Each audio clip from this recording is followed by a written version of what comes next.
ज्या कॉलेजमध्ये माझे वडील प्रिन्सिपल होते त्याच कॉलेजमध्ये 12वीच्या बोर्डात मी चक्क नापास झाले आणि 2005 साली 2 तासाच्या कार्यक्रमाचे 500 रुपये ही मोठी गोष्ट होती. मग मी म्हटलं अरे वा, याच्यात पैसा पण आहे. तर अँकरिंग करत असताना अशीच एक संधी माझ्याकडे चालून आली, ती म्हणजे व्हॉइस ओव्हरची. तर सेलिब्रिटीजला भेटायला मिळतं, मोदीजींना भेटायला मिळतं, पण प्रत्येक प्रोफेशनची एक डार्क साईड असते. पोलीस केस, कोर्ट कचेरी, अनेक प्रकारचं अब्यूज, हरॅसमेंट माझ्यासोबत झालं. पण मी भक्कम होते कारण की माझा परिवार माझ्यासोबत होता.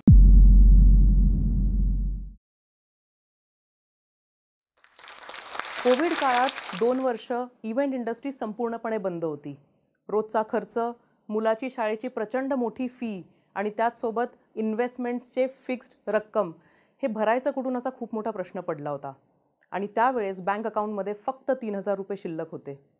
पण देवावरचा दृढ विश्वास, या युनिव्हर्सवरचा विश्वास आणि स्वतःच्या आत्मविश्वासावर तोही वेळ मी निभावून नेला. मी शिल्पा भेंडे, एक सेलिब्रिटी अँकर, ट्रेनर आणि व्हॉइस ओव्हर आर्टिस्ट आहे आणि एका गोड 10 वर्षाच्या मुलाची प्राऊड सिंगल पेरेंट आहे. जेवढी स्ट्रॉंग तितकीच सेन्सिटिव्ह, जेवढी कडक तेवढीच नरम आणि जेवढी स्वप्नाळू तेवढीच प्रॅक्टिकल अशी मी शिल्पा. 19 वर्षांपासून 4 देशांमध्ये 4,000हून अधिक इव्हेंट्स मी केलेले आहेत. त्यासाठी अनेक इंटरव्ह्यूज आणि अनेक अवॉर्ड्सही मी पटकावलेले आहेत. माझे आई वडील जितके प्रेमळ तितकेच शिस्तबद्ध सुद्धा. तू मुलगी आहेस, तू हे करू नकोस, हे प्रोफेशन तुझ्यासाठी नाही, हे असं ते कधीही म्हणाले नाही. त्यांनी नेहमी माझ्या स्वप्नांमध्ये मला नेहमी सपोर्ट केला आहे. मला असं वाटतं की आई वडील जर सपोर्टिव्ह असतील ना, तर ते तुमचे पंख बनतात आणि तुम्हाला उंच भरारी घेण्यासाठी नेहमी मदत करत असतात. मी लहान असताना शाळेपासूनच मला एअरफोर्स पायलट व्हायचं होतं. ते माझं स्वप्न होतं आणि त्यासाठी मी तयारीही सुरू केली. त्यामुळे 11वी-12वीत मी सायन्स घेतलं, स्पेशली मॅथ्स आणि फिजिक्स. पण मॅथ्समध्ये मी तसेही ढ होते आणि त्यामुळे ज्या कॉलेजमध्ये माझे वडील प्रिन्सिपल होते त्याच कॉलेजमध्ये 12वीच्या बोर्डात मी चक्क नापास झाले. मी 2 दिवस घराच्या बाहेर पडू शकले नव्हते, कारण की कोणाला मी काय तोंड दाखवणार. मग मी विचार केला की हे आपल्याकडनं काही होणं शक्य नाही. त्यामुळे मग वडील म्हणाले, ट्रॅव्हल अँड टुरिझम इंडस्ट्री आत्ता नवीन आली आहे, त्यात ट्राय करून बघू. मग मी माझं ग्रॅज्युएशन ट्रॅव्हल अँड टुरिझममध्ये पूर्ण केलं आणि त्यानंतर MBA देखील केलं.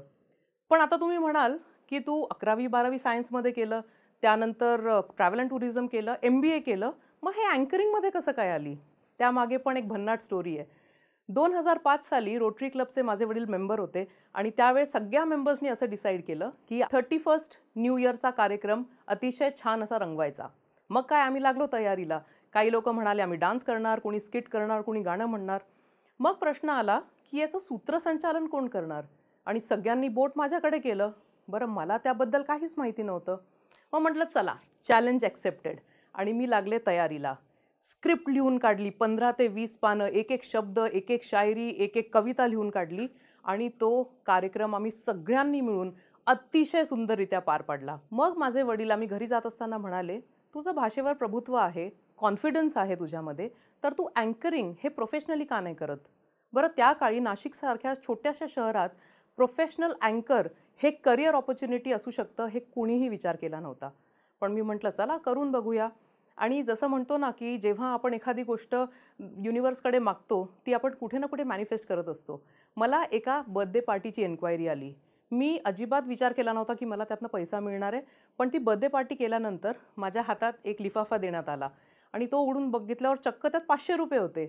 आणि 2005 साली 2 तासाच्या कार्यक्रमाचे 500 रुपये ही मोठी गोष्ट होती.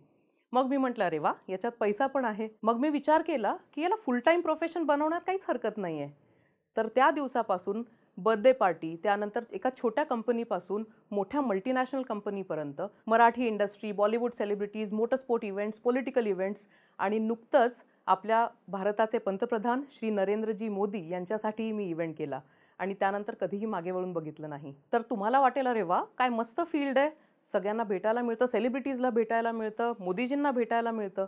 पण प्रत्येक प्रोफेशनची एक डार्क साईड असते आणि आमच्या प्रोफेशनला देखील एक डार्क साईड आहे. स्पेशली एका फिमेल अँकरसाठी बरेचदा लोक खूप अभद्र एक्सपेक्टेशन्स घेऊन येतात. असाच एक प्रसंग सांगते. एका कार्यक्रमात त्या कंपनीचे जे CEO होते त्यांनी माझ्या हातात एक चिठ्ठी दिली आणि मी जेव्हा ती चिठ्ठी वाचली तेव्हा मला विश्वासच बसला नाही की एका कंपनीचा एवढा मोठा CEO त्या ठिकाणी येऊन मला अशी चिठ्ठी देऊ शकतो. माहिती आहे त्या चिठ्ठीत काय लिहिलं होतं? माझा रूम नंबर हा आहे, चल आपण मजा करूया. तर असे अनेक प्रसंग आले पण या अनुभवातून शिकत शिकत हे लक्षात आलं की आपण आपली बाउंड्री, आपला सेल्फ रिस्पेक्ट, आपली नैतिकता आणि आपल्या कार्यावरचं प्रेम हे जर आपलं व्यवस्थित जागेवर असेल, ठिकाणावर असेल, तर कुणीही तुम्हाला पुढे जाण्यापासून अडवू शकत नाही. आणि आज मी स्वतःला अशा ठिकाणी आणलंय की कुणीही जर पुढून अशी मागणी घेऊन येत असेल तर तो दोनदा विचार नक्की करेल. कामामध्ये माझा एक एथिक आहे आधीपासूनच, से नो टू नो. म्हणजेच कुठल्याही संधीला, कुठल्याही ऑपॉर्च्युनिटीला नाही म्हणायचं नाही. बरेचदा मला असं व्हायचं की संधी फार अवघड वाटायची, हे माझ्याकडनं होईल का, असे सेल्फ डाऊट यायचे. पण मी ठरवलं की संधी आपण हातात घ्यायची आणि मग शिकायचं की ती संधी करायची कशी. तर तुम्हालाही मी आवाहन करेन की बरेचदा आपण खूप सेल्फ डाऊटमध्ये चांगल्या संधी सोडतो ज्या तुम्हाला खरंच वर नेऊ शकतात. त्यामुळे सेल्फ डाऊट बाजूला सारा आणि त्या संधीचं सोनं करायला शिका. तर अँकरिंग करत असताना अशीच एक संधी माझ्याकडे चालून आली, ती म्हणजे व्हॉइस ओव्हरची. आता व्हॉइस ओव्हर म्हणजे काय असतं, कसं करायचं, रेकॉर्डिंग कशी होते, माईक कसा सांभाळायचा, त्यात व्हॉइस मॉड्युलेशन कसं द्यायचं, हे मला काहीच माहिती नव्हतं. पण मी म्हटलं ना, से नो टू नो, आणि मी ठरवलं की मी व्हॉइस ओव्हर करणार. त्यानंतर मी बरेच ट्युटोरियल्स बघितले, जे दिग्गज व्हॉइस ओव्हर आर्टिस्ट आहेत त्यांचे व्हिडिओज चाळून काढले आणि मग त्यातनं शिकून तो व्हॉइस ओव्हर पूर्ण केलं आणि ते उत्तमरित्या करण्यात आलं. हे सगळं करत असताना आपल्याला प्रत्येकाला आयुष्यात एका इन्स्पिरेशनची गरज असते, एका व्यक्तीची, जो आपल्याला नेहमी प्रेरित करत असेल अशा व्यक्तीची गरज असते. आणि माझ्या आयुष्यात ती व्यक्ती आहे माझा मुलगा मितांश. 2011 साली माझं लग्न झालं. लव्ह मॅरेज बरं का. लग्न झाल्यानंतर पहिलं वर्ष गोडीगुलाबीत गेलं, पण त्यानंतर हळूहळू प्रॉब्लेम सुरू झाले. मी अतिशय ॲम्बिशियस, स्वप्नाळू आणि त्याच्या आयुष्यात अजिबात काही गोल्स नव्हते. या अनेक प्रॉब्लेम्समधून 2014 साली माझ्या मुलाचा जन्म झाला आणि त्यानंतर मला असं वाटलं की नवरा म्हणून नाही, पण एक वडील म्हणून तो जबाबदारी स्वीकारेल. पण माझ्या जोडीदाराने तेही केलं नाही आणि एक दिवस आमचं प्रचंड मोठं भांडण झालं आणि त्याचा परिणाम माझ्या मुलावर दिसायला लागला. आणि तो प्रसंग असा होता की सगळ्यांसमोर माझा जोडीदार इतक्या जोराने ओरडला की माझ्या मुलाचे हावभाव बदलले. तो अतिशय ट्रॉमामध्ये गेला आणि तो होता एका आईचा ब्रेकिंग पॉईंट. मी तिथून लागलीच माझ्या वडिलांना फोन केला आणि त्यांना सांगितलं की पप्पा, जो माणूस माझी काळजी घेऊ शकत नाही, माझ्या मुलाची काळजी घेऊ शकत नाही, जो आम्हाला सन्मान देऊ शकत नाही, मला त्या व्यक्तीसोबत राहायचं नाही आणि हा माझा फायनल डिसिजन आहे आणि मी घरी येते. माझ्या वडिलांनी फक्त एवढंच सांगितलं की तू घरी ये, आपण बघूया काय करायचं ते. आणि त्यानंतर लागलीच पुढच्या महिन्यात मी डिवोर्सची केस दाखल केली, कारण मी हे ठरवलं की मला आणि माझ्या मुलाला चांगलं आयुष्य घडवायचं आहे. जेव्हा मी डिवोर्सचा निर्णय घेतला तेव्हा पहिल्यांदा माझे वडील माझ्या गळ्यात पडून रडले आणि तो पहिला प्रसंग होता जेव्हा मी माझ्या वडिलांना रडताना बघितलं होतं आणि तो दिवस मी कधीच विसरू शकत नाही. हा निर्णय घेतल्यानंतर घरी गेल्यानंतर अजून काही महिने गेले. त्यात पोलीस केस, कोर्ट कचेरी, अनेक प्रकारचं अब्यूज, हरॅसमेंट माझ्यासोबत झालं. पण मी भक्कम होते, कारण की माझा परिवार माझ्यासोबत होता. माझे आई वडील, माझी बहीण, माझी आजी आणि त्याचसोबत माझा सगळ्यात मोठं इन्स्पिरेशन म्हणजे माझा मुलगा. त्यांच्यामुळे मी हे सगळं सहन केलं आणि त्यानंतर डिवोर्ससाठी केस टाकली. ती केस तुम्हाला सांगते 3 वर्ष चालली आणि 3 वर्षानंतर फायनली मी एक सिंगल पेरेंट झाले. आता तुम्ही असा विचार कराल की तू तडकाफडकी हा निर्णय कसा काय घेतला? तर जेव्हा आपण स्वावलंबी असतो, फिनॅन्शियली इंडिपेंडंट असतो, तेव्हा आपला स्वतःचा पैसा कमवलेला असतो, तेव्हा आपल्याला कुणाशी घाबरायची गरज नाही आहे. त्यामुळे मला असं वाटतं की प्रत्येक मुलीने, प्रत्येक स्त्रीने प्रेम प्रकरणात पडण्याच्या आधी किंवा लग्न करण्याच्या आधी स्वतः फिनॅन्शियली इंडिपेंडंट व्हावं. म्हणजे अशा कुठल्याही अब्युझिव्ह किंवा टॉक्सिक रिलेशनशिपमध्ये तुम्हाला राहायची गरज नाही आहे, कारण तुमची मेंटल हेल्थ कुठल्याही अशा नात्यापेक्षा खूप वरती आहे. स्पेशली जर तुम्ही एक आई आहात आणि सिंगल पेरेंट आहात, तर तुम्हाला तुमच्या परिवाराची काळजी घ्यायची असेल तर तुम्ही आधी स्वतःची काळजी घेतली पाहिजे. या सगळ्यामध्ये मला माझ्या मित्रपरिवाराची खूप अनमोल साथ मिळाली आहे. म्हणजे आज मी अगदी मला सांगायला गर्व वाटेल की माझ्या मित्रपरिवाराशिवाय माझं आयुष्य अपुरं आहे. मित्र कसे असावेत? तुमच्या आनंदात आनंद मानणारे, तुम्ही दुःखी असाल तर तुमच्यासोबत रडणारे आणि तुम्ही जर चिखलात पडलात त्यांना ओढून काढता जरी नाही आलं तरी तुमच्यासोबत चिखलात बसणारे.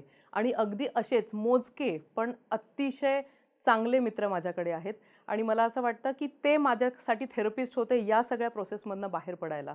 तर मी तुम्हाला सगळ्यांना सांगू इच्छिते की तुमच्याकडे पण निदान 1-2 असे मित्र असावे की जिथे तुम्ही भडाभडा बोलू शकाल, तुमच्या मनातलं सगळं सांगू शकाल, कारण की जेव्हा ते बाहेर येईल तेव्हा तुमचं मन शांत होईल आणि तेव्हा तुम्ही आयुष्यात प्रगती करू शकाल. तुम्हाला एक गंमत सांगू? एका इंटरव्ह्यूमध्ये मला असा प्रश्न विचारण्यात आला होता की तुला जर एक टाईम मशीन दिलं गेलं आणि आयुष्यात मागे न्यायची संधी दिली तर तू काय बदलशील तुझ्या आयुष्यात? आणि माझं उत्तर होतं, काहीही नाही. कारण माझ्या आयुष्यातले जे वैयक्तिक अनुभव आहेत, जी लोकं माझ्या आयुष्यात येऊन गेली आहेत, कुणी चांगलं, कुणी वाईट, या सगळ्यांनी मी घडले. आज शिल्पा वासुदेव भेंडे जी आहे, ती तिच्या अनुभवांमुळे आहे आणि मला काहीही बदलायचं नाही आहे माझ्या आयुष्यात. आणि मला असं वाटतं, की आपण सगळ्यांनी आपल्याकडे जे आहे, आपण जे करतो आहे, त्या प्रत्येक गोष्टीमध्ये ग्रॅटिट्यूड मानावा. मी नेहमी म्हणते, की जर तुमचा ॲटिट्यूड ऑफ ग्रॅटिट्यूड असेल, तर तुम्हाला कोणीही रोखू शकत नाही. And I really feel that I am blessed and I love my life. तर जोश टॉक्सने आज मला इथे बोलावून माझ्या आयुष्याबद्दल, माझे चांगले, गोड, वाईट सगळे अनुभव शेअर करण्याची संधी दिली. त्यासाठी मी जोश टॉकची मनापासून आभारी आहे. हा व्हिडिओ आपल्याला कसा वाटला हे आम्हाला कमेंट सेक्शनमध्ये कळवा आणि आपल्या मित्रांसोबत शेअर करायला विसरू नका.